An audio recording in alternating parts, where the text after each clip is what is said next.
Mesdames et messieurs, bonsoir. 10 nouveaux directeurs administratifs et financiers nommés dans les départements ministériels chez le chef de l'État. Professeur Alpha Condé a invité ces jeunes DAF à travailler dans la plus grande transparence. L'École nationale de la police est désormais opérationnelle, située à Kagbélé dans la préfecture de Dubrika. L'infrastructure a été inaugurée ce matin par le Premier ministre, chef du gouvernement. Cour d'assises, les peines sont enfin tombées. Certains accusés ont écopé de la réclusion criminelle à perpétuité à 15 ans de réclusion. Pour d'autres, le temps mis et l'acquittement. Bonsoir, audience au Palais Serre-Autoria. Le chef de l'État a reçu les 10 nouveaux DAF, directeurs administratifs et financiers, récemment nommés dans les départements ministériels. Professeur Alpha Condé leur a donné des consignes fermes, gérer avec honnêteté et transparence les budgets de leurs départements respectifs en vue de mettre fin à la corruption qui gangrène l'administration publique. Compte rendu, Mohamed Lamine Souma, Doudou Traoré. Ils sont 10 nouveaux directeurs administratifs et financiers, DAF, des départements ministériels nouvellement nommés par le président de la République, le professeur Alpha Condé. Sur le visage de ces jeunes cadres, on lit le réconfort moral et la satisfaction. C'est la preuve de la promesse du chef de l'État à consacrer son premier quinquennat à la promotion des jeunes et des femmes. Nous ressortons vraiment ravis et satisfaits de la rencontre avec le chef de l'État. C'était l'occasion pour lui de nous recevoir depuis notre affectation dans les différents postes de DAF dans les différents départements. Déjà, le signifier que nous sommes en train de mettre en application ces recommandations, celle de veiller aux nouvelles valeurs, de respecter ces valeurs et d'assainir un peu les finances de l'État. Nous sommes disposés à changer les choses, à faire bouger le pays. C'est un peu tôt. Dans la même dynamique, le président de la République a nommé un nouveau directeur général adjoint DGA à la Société guinéenne d'hôtellerie et d'investissement Novotel GAC. L'ancien DGA, un autre jeune, est lui promu au poste du directeur général. Le chef de l'État est un homme de parole. Il a promis et il a mis en place une équipe. Il a mis un premier groupe en action. Il y a le reste qui attend. Et au sorti de l'entretien d'aujourd'hui, il a réitéré ses engagements de poursuivre les réformes et de faire profiter à toute la jeunesse guinéenne son premier mandat. Tout un défi pour les jeunes cadres de l'administration publique guinéenne. Ils devront mesurer toute la confiance placée en eux et faire preuve d'intégrité dans la gestion administrative et financière. Le CNT était en session plénière hier. Les conseillers nationaux ont planché sur un accord de prêt entre la Guinée et la Banque islamique de développement. Plus de 12 millions de dollars américains orientés vers un projet d'approvisionnement en eau pour les préfectures de Boké et Télémélé. La synthèse des travaux avec François Lama. L'adoption par le Conseil national de la transition de la loi relative à la ratification de l'accord de prêt pour le financement de ce projet qui couvre les préfectures de Boké et Télémélé tient au fait que nombreuses sont les préfectures du pays qui manquent encore d'eau potable. Conséquence, le pays est confronté à des épidémies récurrentes d'origine hydrique dues à la consommation d'eau impropre. C'est justement pour réduire la disparité dans la desserte en eau potable dans les préfectures et région que l'accord de prêt a été signé entre le gouvernement guinéen et la BID, Banque islamique de développement, pour un montant de 12 270 000 dollars américains. À l'eau potable dans la préfecture de Boké, de 40% en 2013 à 52% à la clôture du projet. Augmentation du taux d'accès à l'eau potable dans la préfecture de Télémélé, de 42% en 2013 à 54% à la clôture du projet. Permettre à 2250 foyers de construire leur propre système d'assainissement amélioré grâce à des activités de développement communautaire. Ce projet s'inscrit dans le cadre de la mise en œuvre du programme national d'alimentation en eau potable et d'assainissement en milieu rural à l'horizon 2015. Vous avez voté, comme disait monsieur, massivement en faveur de ce projet. Nous voudrais ici, au nom du gouvernement, du Premier ministre et de son Excellence, Monsieur le Président de la République, vous remercier pour cet acte. Devant l'enjeu du projet, la présidente du CNT a interpellé le gouvernement sur le respect des clauses de l'accord de prêt relatif au financement de ce projet. J'invite la partie guinéenne au respect strict des différentes clauses de cet accord de prêt en vue de bien entretenir le partenariat futur de près d'un demi-siècle. Le regard est maintenant tourné vers la promulgation et la publication de la loi par le chef de l'État dans le journal officiel de la République. L'inauguration ce matin de l'École nationale de la police et de la protection civile, située à Kagbélé, à environ 38 km de la capitale. Cette école devrait permettre de former et qualifier des cadres guinéens. C'est le Premier ministre, chef du gouvernement, qui a présidé la cérémonie inaugurale de l'infrastructure. Reportage Yaya Silla. Cette inauguration coïncide avec la sortie de la première promotion d'agents de la protection civile guinéenne. 160 stagiaires encadrés par une quarantaine de formateurs de la protection civile. La coopération française appuie le programme. Cette formation permettra au département de la sécurité d'étendre progressivement l'installation des unités de protection civile à l'ensemble du territoire national. Également, la même reconnaissance va à l'endroit d'autres partenaires techniques et financiers comme l'Union européenne, le PNUD, l'Allemagne, la Belgique, l'Espagne, les États-Unis d'Amérique pour toutes les dispositions prises dans le cadre de la mise en œuvre de la police de proximité. Je crois que c'est au moment où la Guinée est entrée dans une nouvelle phase de son histoire depuis 2 ans avec le président Alpha Condé qu'il y a une prise de conscience plus forte et plus aiguë des obligations d'un État vis-à-vis de ses populations, et c'est pourquoi la France a répondu rapidement avec les moyens de son expérience pour aider à la structuration de ces unités de protection civile. L'infrastructure mise à la disposition des autorités de la police et de la protection civile comprend entre autres un bloc administratif de 15 bureaux, 16 salles de classe, des dortoirs, une salle de lecture, d'informatique, un réfectoire, la bibliothèque et une salle de sport. Le Premier ministre, chef du gouvernement, s'est félicité de la sortie de la toute première promotion de la protection civile guinéenne. Ceci m'amène à mettre un accent particulier sur le rôle de la police dans le contexte de la nouvelle Guinée démocratique, dans la gestion des problèmes de sécurité civile, de la criminalité et de la délinquance dans notre société. Il convient de noter que cette réforme du secteur de la sécurité a fait du chemin. Elle a produit des résultats et elle bénéficie de plus en plus au niveau national et international d'un appui constant d'acteurs ayant compris la justesse du choix fait par la Guinée de relever les grands défis de notre société, la paix, la sécurité, la démocratie, le développement, qui ne sont possibles que dans un environnement sécuritaire durable. 160 agents de la protection civile déjà disponibles vont être repartis dans tout le pays pour servir dans les postes de la protection civile. Cour d'assises de Conakry, après 6 mois de débat, le verdict est tombé dans le dossier attaque contre le domicile privé du chef de l'État. Il aura fallu 12 heures de temps pour délibérer dans cette affaire. Certains ont écopé la réclusion criminelle à perpétuité, à 15 ans de réclusion pour d'autres, le temps mis et l'acquittement. Le compte rendu de nos envoyés spéciaux, Abdoulaye Gibril Gallo, Tcherno Younoussaba. Ce verdict est l'aboutissement d'une bataille judiciaire sans merci, bataille au cours de laquelle tout a été de mise.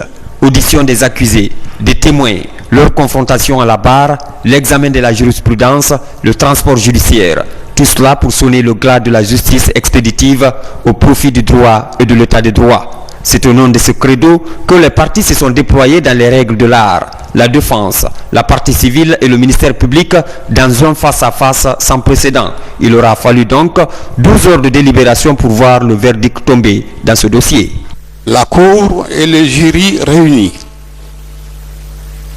après en avoir délibéré et voté ensemble sans désemparer conformément à la majorité des voix, condamne 1. Commandant Alpha Omar Diallo Di Aobi, Jean Guilavogui, à la réclusion criminelle à perpétuité, chacun.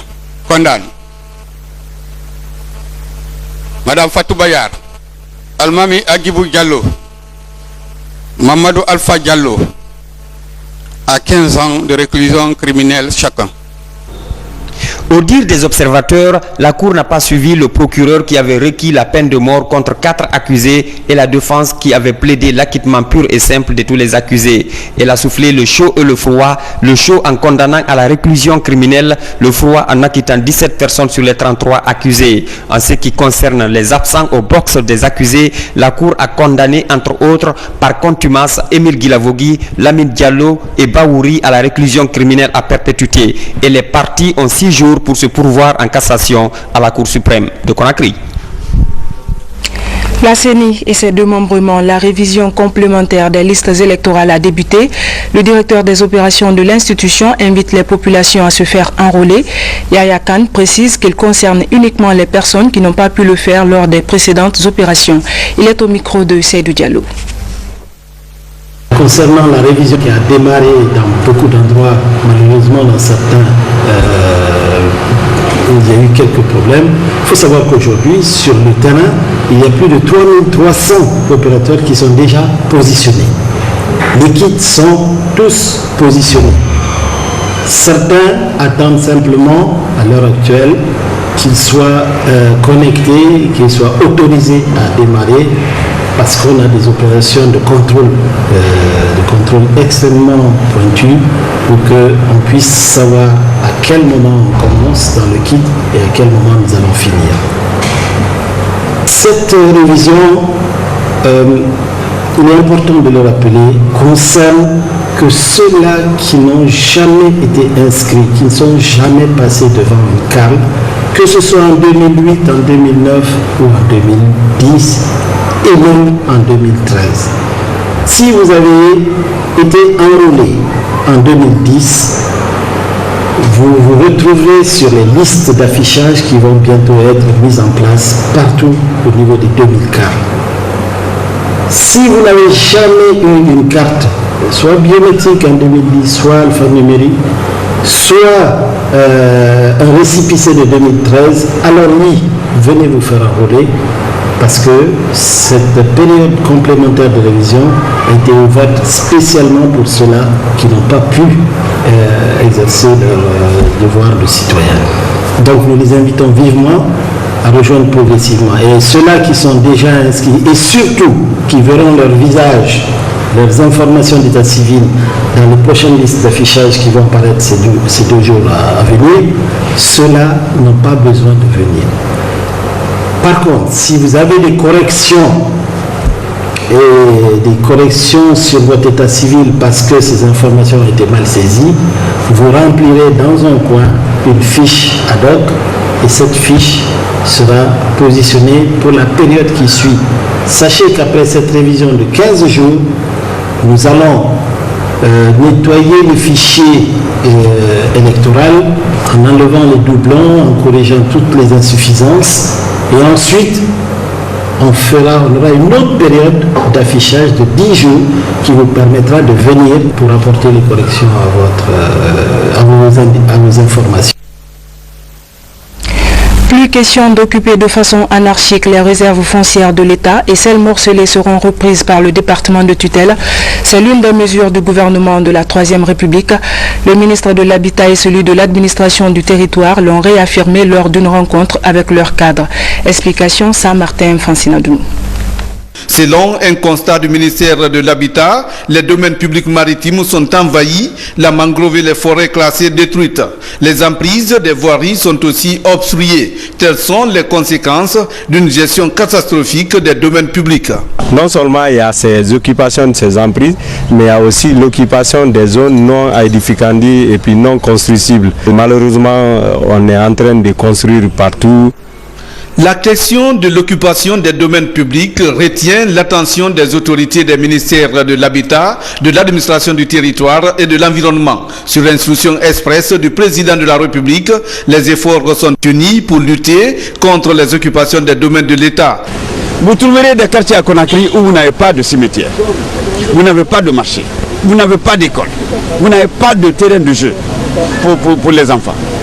Vous n'avez pas de centre de santé, c'est parce qu'on n'a pas réservé ce qu'il faut. Maintenant, nous allons faire en sorte que les terrains de l'État soient préservés. Et nous estimons que le premier fautif, c'est d'abord l'autorité. Parce que les chefs religieux, les chefs traditionnels, là, ne peuvent pas le faire sans une signature de l'État.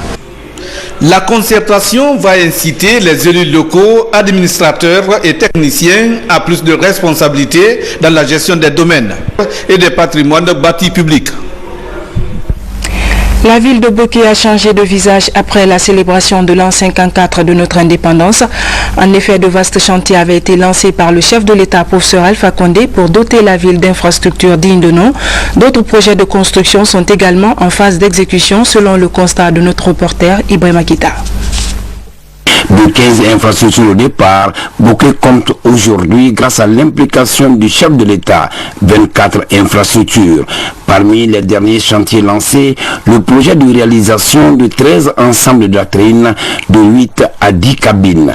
La spécificité de ce projet est qu'il est confié aux entreprises féminines, comme l'a recommandé le président de la République. Nous mettrons tout en œuvre pour mériter la confiance du président de la République et pour qu'il sache que les femmes aussi peuvent faire quelque chose. Cet autre chantier lancé après le 2 octobre 2012 vient s'ajouter à la liste. Il s'agit de la construction d'une tribune de 500 places avec loge officielle, un bloc de latrine ainsi que l'aménagement de la place des martyrs de Bokeh.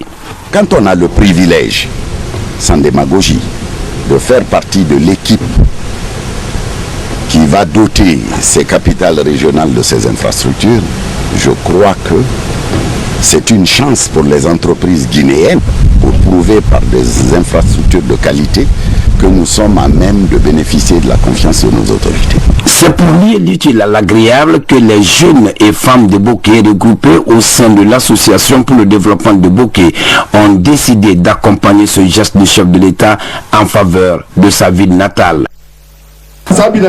Voici la clé.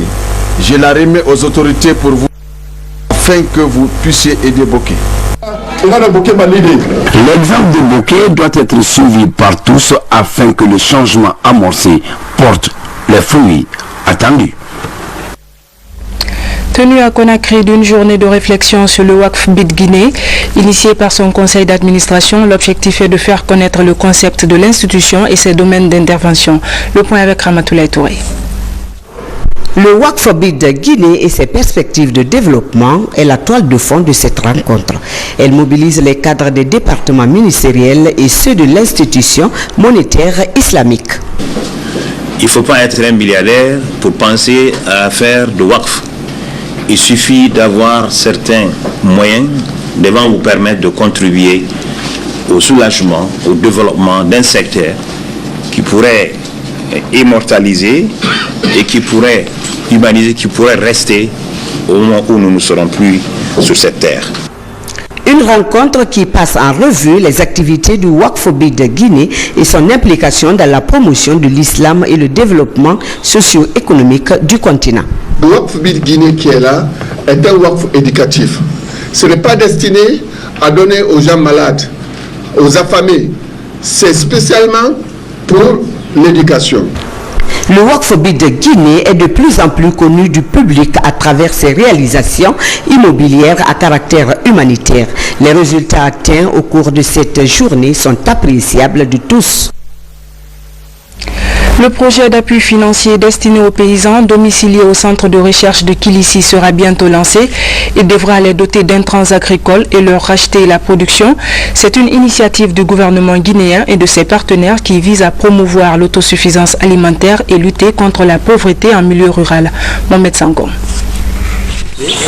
210 tonnes de semences améliorées sur une prévision de 300 tonnes au terme de 3 ans d'exécution. Tels sont les efforts du centre sémencier de Kilissi en faveur des paysans guinéens, et ce au compte du projet WAFA financé par la Banque mondiale et le gouvernement guinéen. Le projet prévoit également la formation des paysans et leur encadrement par les ingénieurs du centre de Kilissi. Les herbicides et les engrais nous sont vendus ici à 30 000 francs le kilo. Nous nous vendons le riz à 4 000 francs le kilo. Donc c'est nous qui gagnons sur le centre. Toutefois, les problèmes persistent. Ils ont notamment pour nom manque d'équipements agricoles et surtout de subventions, d'où la nécessité pour les paysans de mieux s'organiser pour assurer la pérennité de l'action. Ce qui est pérenne, c'est la formation qu'ils ont reçue à travers ce projet pour faire des semences de qualité. À chacun donc de profiter de la subvention de l'État pour contribuer à la lutte contre la pauvreté engagée par les autorités guinéennes. Quatrième jour de Ramadan ce samedi, Ramadan en période de pénitence mais aussi en Guinée de prix cher sur le marché. Intéressons-nous ce soir aux poissons et à la viande, des denrées qui coûtent cher, même si les acteurs des deux filières s'efforcent de faire quelques concessions pour les fidèles musulmans. Reportage Abdoulaye Diallo, Marcel Massadounou. Il est 6 h du matin au centre frigorifique de poissons de Kenya. C'est l'heure à laquelle Aminata Souma vient chercher du poisson pour son foyer et le marché local de son quartier. Si nous prenons le carton de poisson à 250 000, à combien nous allons revendre pour avoir un bénéfice? Nous souhaitons que le gouvernement nous diminue le prix. C'est ici que nous gagnons notre quotidien. Le centre frigorifique de Kenya est le principal point d'approvisionnement des mareyeuses de Conakry. Ici, l'affluence est de taille. Pour les consommateurs à faible revenu, les prix sont à discuter.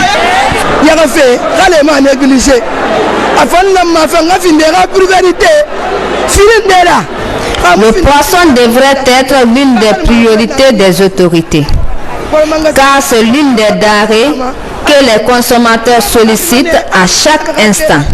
Outre le poisson, la viande est aussi une denrée convoitée dans les repas. Pour ce mois de Ramadan, les bouchers ont fait une réduction de 2 000 francs guinéens sur le kilo de viande vendu à 32 000 francs guinéens. On s'est décidé volontairement, sans l'assistance de personne, de vendre durant le mois de Ramadan à 30 000 francs du kilomètre 36 à la commune de Kaloum. Les conditions difficiles de transport des bœufs et le manque de parcs à bétail appropriés à Conakry affectent le marché de la viande. Et puis la caravane de sensibilisation pour un vote sans violence avant, pendant et après les urnes, initiée par le Conseil économique et social, a pris fin dans la commune de Kaloum. Durant 3 jours, les caravaniers du Conseil économique et social ont échangé avec l'ensemble des autorités des 5 communes de Conakry sur la non-violence en période électorale. Cheikh Sanko. Cette caravane de sensibilisation en faveur d'un vote sans violence est une initiative du Conseil économique et social. Elle a sillonné les 5 communes de Conakry pour parler avec les élus locaux, les démembrements de la CENI, les responsables de la société civile, les représentants des partis politiques, des centrales syndicales, des forces de défense et de sécurité, pour ne citer que là, de la non-violence. Et c'est pour cela qu'il fallait sensibiliser les uns et les autres pour qu'il y ait le vote sans violence avant, pendant et après. Et qu'il y ait surtout un fort taux de participation. Pour les autorités locales, l'initiative est à saluer. Nous savons que quand nous allons informer les chefs de quartier et tous ceux qui sont là, arrivés dans leurs lieux respectifs, ils vont essayer de transmettre le message de Conseil économique et social va être appliqué. Cette tournée dans les 5 communes de Conakry a permis aux caravaniers de faire connaître le Conseil économique et social dans sa composition et dans son fonctionnement. La correction des épreuves de l'examen de sortie de l'enseignement technique et professionnel a débuté. Elle se tient dans l'enceinte de l'École nationale des arts et métiers ENAM.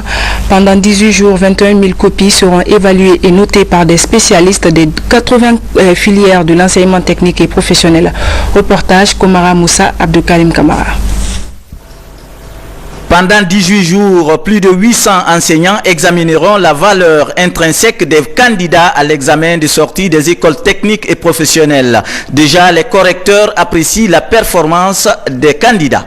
Dans l'ensemble, après le corrigé type et lorsqu'on a démarré les corrections, on a compris que la majorité des jeunes candidats ont quand même compris l'essentiel des sujets qu'on leur a donnés.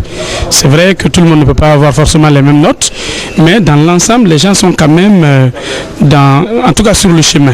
Pour le cas spécifique des apprenantes de l'IPPS, il faut comprendre que les apprenantes, c'est des gens qui ont déjà fait une formation initiale, qui ont travaillé pendant un certain nombre d'années et qui sont revenus dans les classes pour se remettre à niveau. Donc, à quelque sorte, c'est un recyclage. Je peux dire à notre niveau que le niveau est bon. Ici, tous travaillent d'arrache-pied pour être dans les délais. À côté, un groupe tente de relier minutieusement les copies à leur en-tête transmises sous forme d'anonymat. Un travail délicat qui finit par primer les meilleurs. Toutes les copies sont centralisées ici et nous faisons le secrétariat. Les anonymats sont des PV qui ne sont pas connus ni par les candidats ni par les correcteurs. Le service examen a décidé, avec l'accord du département, de séparer et d'engager le premier groupe de correcteurs à partir du 24 juin. Donc ce premier groupe de correcteurs a commencé le 24 et il a fini le 6. Les étudiants des écoles normales d'agriculture et d'élevage ENAE ne sont pas concernés. Actuellement, en situation de classe, ces étudiants seront évalués au mois de décembre prochain. Politique, manifestation de soutien pour saluer les efforts de la Troisième République. C'est une initiative du mouvement Bassano qui était présent à Senko dans la préfecture de Beila. Objectif, mobiliser les électeurs pour un vote massif lors des prochaines consultations législatives. Compte rendu, Baba Kouyaté. Ils sont venus des sous-préfectures de Djassoudou, Bakédou, Fouala, Bessoba, Senko, préfecture de Bela. Objectif, soutenir les actions du président de la République à travers cette caravane à Senko. Avec le slogan « Main dans la main pour le changement dans la paix », le mouvement Bassano, à travers l'antenne de Senko, exprime son soutien au RPG Arc-en-Ciel pour les législatives du 24 septembre prochain. Comme résultat positif du changement en Guinée, le président Alpha Condé est sur la bonne piste. Pour preuve, quelques exemples parmi tant d'autres. Assainissement des finances publiques en Guinée, la caisse unique, la moralisation de la vie guinéenne. Nous sommes prêts quand même de l'accompagner suffisamment. Élection prochaine pour que RPG Arc-en-Ciel puisse apporter une majorité électorale et législative. Le mouvement Bassano compte multiplier ses actions dans les autres villes pour, dit-on, mobiliser les jeunes et femmes autour du programme du RPG Arc-en-Ciel. Et puis cette page internationale avec le déraillement du train Paris-Limoges, bilan 6 morts et plusieurs blessés. Le président Hollande s'est rendu sur les lieux et demande des explications sur les causes du drame.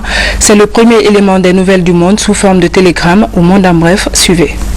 C'est une pièce de métal défaillante du système d'aiguillage des rails sur lesquels circulait le train Paris-Limoges qui serait à l'origine du déraillement qui a fait 6 morts en gare de Bretigny-sur-Orge en région parisienne.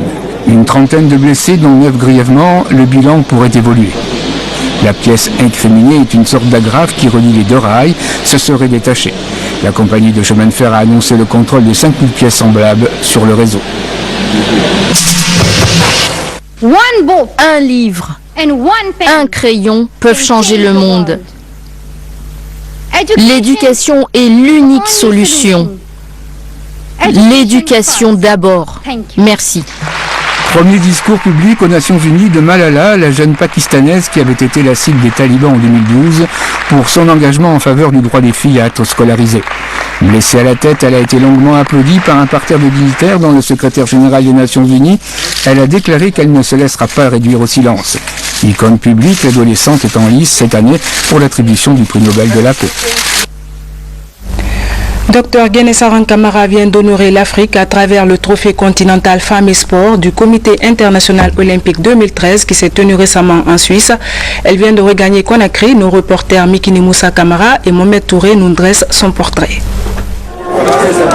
Dr Guéné-Saran Camara vient de remporter le Continental Femmes et Sport du Comité international olympique 2013. La congratuler pour le combat qu'elle mène et espérant que ce combat puisse servir d'exemple et de leçon à d'autres femmes et puisse aussi avancer le sport guinéen sous l'ère nouvelle de la démocratie prônée par le professeur Alpha Condé. Le Comité international olympique a récemment primé 6 femmes du monde pour leur contribution au développement de l'administration sportive. Parmi ces femmes figure la Guinéenne Dr Guéné-Saran Camara qui succède à l'Ougandaise Pemina Kabenja, lauréate de l'édition 2012. Je suis guinéenne. C'est la Guinée qui a gagné. C'est les femmes qui ont gagné. Tout le monde a gagné. Les femmes ont gagné. Et comme on le sait, nous sommes en train de nous battre pour renforcer toutes les actions possibles pour la participation des femmes au niveau du sport. D'abord à tous les niveaux, mais particulièrement au niveau du sport. Dr Guéné-Saran Camara est réputé pour son implication dans l'intégration de la femme guinéenne dans la gestion et la pratique du sport. Voilà, mesdames et messieurs, c'est la fin de ce journal. Merci à vous de l'avoir suivi.